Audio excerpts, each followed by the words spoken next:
Hi viewers, welcome to meta style. வீடியோக்குள்ளே போகிறதுக்கு முன்னாடி மெட்டா ஸ்டைல் சப்ஸ்கிரைப் பண்ணாதவங்க சப்ஸ்கிரைப் பண்ணிட்டு கொஞ்சம் சப்போர்ட் பண்ணுங்க. வாங்க வீடியோக்குள்ளே போகலாமா? கார்த்தி ரேவதி சீரியலில் என்ன நடந்துட்டு இருக்குன்னு பார்க்கலாமா? எப்படியோ ஒரு வழியாக நலங்கு ஃபங்க்ஷன் வந்து நல்லபடியாக நடந்து முடிஞ்சிருச்சு. கார்த்தி நினச்ச மாதிரியே புடவையும் கையில் கொடுத்துடுறாரு. தன்னோட மனைவிக்கு நலங்கு வச்சிடுறாரு. ரேவதிக்கு ரொம்பவே ஹாப்பின்னு சொல்லலாம். இவங்களை பார்த்தீங்களா, மருது நலங்கு வைக்கல, தன்னோட வருங்கால கணவர் வந்து நலங்கு வைப்பாங்கன்னு பார்த்து சந்தோஷப்படுவாங்க. பார்த்தா எம்டி சார் நலங்கு வச்சதை சந்தோஷப்பட்டு இருக்காங்க ரேவதி. என்ன ரேவதி நீங்க இப்படி பண்றீங்களே, மருது எங்க போய் தேடுங்க. மருது எங்கப்பா அப்பப்போ இருக்காரு, அப்பப்ப காண போயிடுறாரு. இவரை வேற அடிக்கடி கண்டுபிடிச்சு கூட்டிட்டு வர வேண்டியதா இருக்கே. திடீர்னு என்னன்னு தெரியல, கார்த்தியை பார்த்து கண்ண பின்னான்னு ஈஸ்வரி திட்டிடுறாங்க.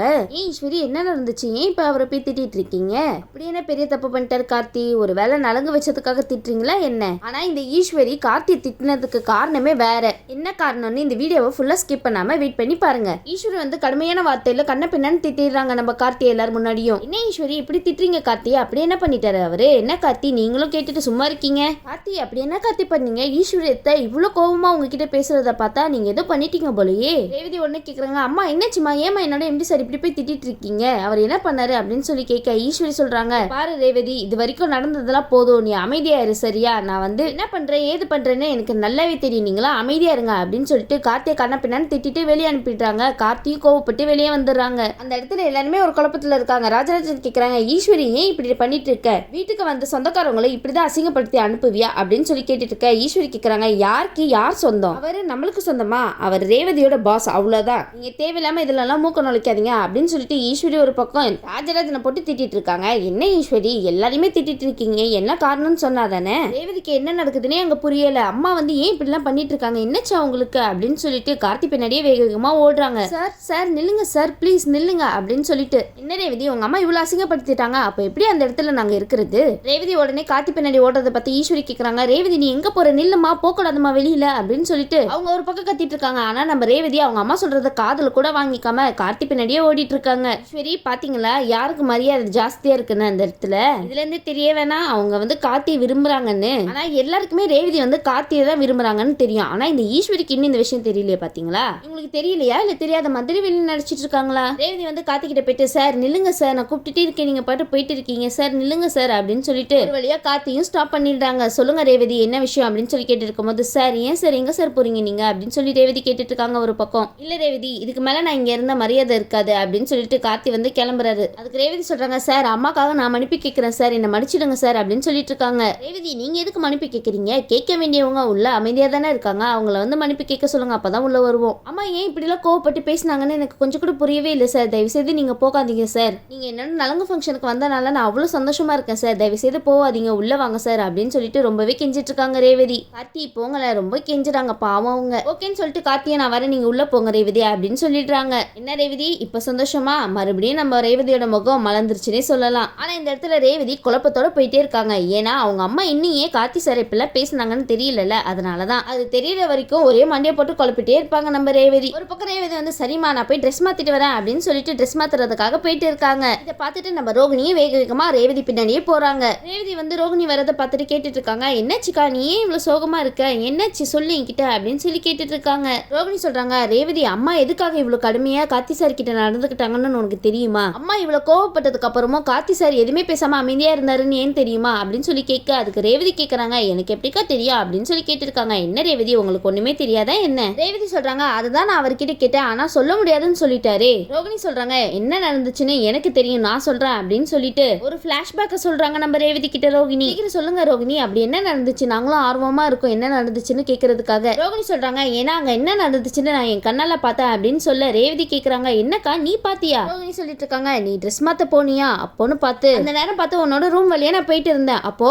அம்மா பார்த்து வச்சிருக்காங்களா ஒரு மாப்பிள்ள, அவர் என்ன காரியம் பண்ணாருன்னு தெரியுமா? யாருக்கும் தெரியாம திருட்டுத்தனமா பின்வழியா வந்து ட்ரெஸ் சேஞ்ச் பண்றதை பாக்குறதுக்காக ஜன்னலை ஓபன் பண்ணி பார்க்க வந்தான். அதை பார்த்துட்டு நான் டே அப்படின்னு சொல்லிட்டு வரதுக்குள்ள ஒரு அடி பளிர்னு அந்த அடியை கொடுத்தது வேற யாரும் இல்ல, உன்னோட எம்டி சார் தான் அப்படின்னு சொல்றாங்க. அவன் அந்த காரியத்தை பண்ணதை பார்த்துட்டு கார்த்திக்கு கோவம் வந்து பலர்னு ஒண்ணு விட்டாரு பாரு, இதுதான் நடந்துச்சு ரேவதி அப்படின்னு சொல்லிட்டு இருக்காங்க ரோகிணி. அட பாவி மருது, இவ்வளவு கேவலமான பிஹேவியர் பண்ணிட்டு இருக்க நீனு, உன்னெல்லாம் அடிச்சு கையை காலெல்லாம் முறிச்சு தொங்க விடணும் நீ பண்ண செயலுக்கு. கார்த்தி அவனை சும்மா விட்டுறாதீங்க, பொழந்து கட்டுங்க, இன்னைக்கு ஒரு வழி ஆக்கிடுங்க அவனை. நம்ம கார்த்தி பலார்னு அந்த மருது கண்ணத்திலே விடுறாரு. என்னடா பண்ற டே, என்னடா பண்ற அப்படின்னு சொல்லிட்டு உடனே அந்த மருது வந்து கார்த்தி வேணா அப்படின்றாரு. என்ன வேணா பண்ண காரியத்துக்கு உனக்கு இந்த அடி பத்தாது, நல்லா எதையாவது தூக்கி மண்ணிலே போடணும். உடனே உடனே மருது வந்து அத்தை அத்தை அப்படின்னு சொல்லிட்டு சின்ன புள்ள மாதிரி அத்தை கிட்ட கம்ப்ளைண்ட் பண்ண ஓடிட்டு இருக்காரு. உடனே இந்த விஷயத்தை கேட்டுட்டு ரேவதிக்கு ஒரே ஷாக்கிங் தான். என்னக்கா சொல்லிட்டு இருக்க நீனு? சே, அவன் இவ்வளவு கேவலமான ஆளா? அவர் இந்த ஊரு பெருமையா பேசிச்சு. அப்போ நான் அவரை வந்து ரொம்ப உயர்வா நினைச்சிட்டு இருந்தேன். ஆனா அவர் இந்த மாதிரி காரியம் பண்ணதுமே அவர் மேல இருந்த மரியாதையே போச்சு. சே, இந்த மாதிரிலாம் ஒரு ஆள் பண்ணுவாங்களா என்ன? எப்படி அவருக்கு இந்த மாதிரி பண்ணலாம் தோணுச்சு அப்படின்னு சொல்லிட்டு ரோகிணி ஒரு பக்கமும் ரேவதி ஒரு பக்கமும் புலம்பிட்டு இருக்காங்க. ரேவதி, இப்போ இந்த இடத்துல இந்த மாதிரிலாம் நடந்துட்டு இருக்குன்னா அதுக்கு முழுக்க காரணமே உங்க அம்மா ஈஸ்வரி தான். சரி, இந்த பக்கம் குழந்தை அம்மா கிட்ட கம்ப்ளைண்ட் பண்ண போச்சுல, என்ன நடக்குதுன்னு பார்க்கலாம். என்ன மருது சார், கம்ப்ளைண்ட் பண்ணிட்டீங்களா? மருது வந்து வேகமா ஓடிட்டு ஈஸ்வரி கிட்ட போயிட்டு கம்ப்ளைண்ட் பண்ணிட்டு இருக்காங்க. அத்தை அத்தை அப்படின்னு சொல்லிட்டு உடனே ஈஸ்வரி நினைக்கிறாங்க, ஏன் இவன் இப்படி கத்திட்டு ஓடி வரா, என்னாச்சுன்னு தெரியலையா அப்படின்னு சொல்லிட்டு மருது கிட்ட கேக்குறாங்க. ஈஸ்வரி, மாப்பிள்ள என்னாச்சு, ஏன் இப்படி தலை தறிக்க ஓடி வரீங்க அப்படின்னு சொல்லிட்டு கேட்டுட்டு இருக்கும் போது மருது சொல்றாரு, அத்தை இந்த கார்த்தி இருக்கான்ல, இந்த வீட்டுக்கு தேவையில்லாம வந்துட்டு என் மேலேயே கை வைக்கிறான் அத்தை அப்படின்னு சொல்லிட்டு ஒரு பக்கம் குழந்தை கம்ப்ளைண்ட் பண்ணிட்டு இருக்கு. அதை கேட்டு ஈஸ்வரிக்கு வந்து ரொம்ப டென்ஷன் ஆயிடுச்சு. ஏற்கனவே கார்த்தி உங்க வீட்டுக்கு வந்தது பிடிக்கல, புடவை கொடுத்தது பிடிக்கல, நலங்க வச்சது பிடிக்கவே பிடிக்கல. இப்படி இருக்கும்போது கார்த்தி மேல ரொம்ப கோவப்பட்டு கார்த்தி திட்டத்துக்காக ஈஸ்வரி வேகமா போயிட்டு இருக்காங்க. போங்க மருது, பின்னாடியே போங்க, நினைச்சதை சாதிச்சிட்டீங்களே, எப்படியோ குழந்தை மாதிரி அம்மா கிட்ட கம்ப்ளைண்ட் பண்ணிட்டீங்க. உடனே கார்த்தியை பார்த்து கேக்குறாங்க, உனக்கு எவ்வளவு தைரியம் இருந்தா என்னோட மாப்பிள்ளை மேல கை வைப்ப அப்படின்னு சொல்லிட்டு ஒரு பக்கம் அவங்க கேட்டுட்டு இருக்க. உடனே கார்த்தி சொல்றாங்க, இங்க பாருங்க அத்தை, இங்க என்ன நடந்துச்சுன்னு உங்களுக்கு தெரியுமா அப்படின்னு சொல்லி கேட்க, அதுக்கு ஈஸ்வரி சொல்றாங்க, நீ வாயை மூடுறா, நீங்க இங்க வந்ததே எனக்கு பிடிக்கல. நீங்க வந்தது மட்டும் இல்லாம இப்ப என்னோட மாப்பிள்ளை மேலேயே கை வச்சிருக்கல, உனக்கு அவ்வளவு தைரியமா? ஒழுங்கு மரியாதையா இந்த வீட்டை விட்டு ஒழுங்கா வெளியே போயிட அப்படின்னு சொல்லி ஒரு பக்கம் கத்திட்டு இருக்காங்க.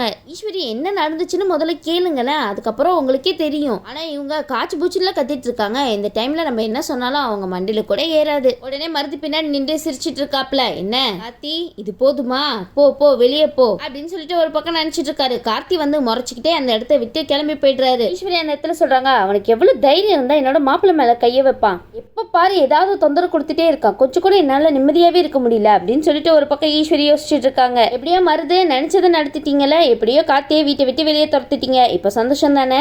கொஞ்ச நாள் வெயிட் பண்ணுங்க, இப்போதைக்கு கார்த்தி வெளியே போயிட்டாருல, இன்னும் கொஞ்ச நாள்ல நீங்க வெளியே போற சூழ்நிலை ஏற்படும், அதுக்காக நாங்க வெயிட் பண்ணிட்டு இருக்கோம். சந்திரகலா ஈஸ்வரி கிட்ட சொல்லிட்டு இருக்காங்க, பாத்தியாக்கா உன்னோட புருஷனை, என்னதான் இருந்தாலும் நீங்க முக்கியம் கிடையாது, அவரோட குடும்பம் தான் ஃபர்ஸ்ட், அதுக்கப்புறம் தான் நீ போல அப்படின்னு சொல்லிட்டு இருக்காங்க. ஏன் சந்திரா, எரியிற நெருப்புல எண்ணெய் ஊத்திட்டு இருக்கீங்க? இங்க பாருங்கக்கா, ஃபர்ஸ்ட் இந்த கார்த்தி பையில வீட்டுக்குள்ளேயே ஏத்தி இருக்க கூடாது, அதுதான் நம்ம பண்ண பெரிய தப்பு அப்படின்னு சொல்லிட்டு இருக்காங்க. சந்திரா, ஃபர்ஸ்ட் நீங்க இந்த வீட்டுக்குள்ளேயே வந்திருக்க கூடாது, அதுதான் பெரிய தப்பு. சந்திரா சொல்லிட்டு இருக்காங்க, என்னென்னவோ பிளான் பண்ணி கடைசி நேரத்துல இந்த நலங்கு ஃபங்க்ஷன்ல வந்து இப்படி சொதப்பி விட்டுட்டானே அப்படின்னு சொல்லிட்டு இருக்கும் போது சாமுண்டீஸ்வரியும் சரி சரி இந்த ஃபங்க்ஷன்ல ஏதோ நடந்துருச்சு, ஆனா அடுத்த ஃபங்க்ஷன் நம்ம ஏதாவது வைக்கும் போது கண்டிப்பா அவன் அந்த இடத்துல இருக்கவே கூடாது அப்படின்னு சொல்லிட்டு இப்பவே பிளான் போட்டுட்டு இருக்காங்க. ஆமா ஆமா, இப்பவே பிளான் போட்டா கரெக்டா இருக்கும், கடைசி நேரத்துல பிளான் போட்டா சொதப்பிடுது இல்ல, அதனால இப்பத்துல இருந்து பிளான் போட்டா கரெக்டா ஒர்க் அவுட் ஆகும்னு நினைக்கிறோம். இன்னொரு பக்கம் மருது நினைச்சிட்டு இருக்காரு, இந்த தடவையும் நம்ம கார்த்திகிட்ட இருந்து தப்பிக்கவே முடியல, நீங்க இந்த தடவை மட்டும் இல்ல எந்த தடவையும் கார்த்திகிட்ட இருந்து தப்பிக்க முடியாது மருது.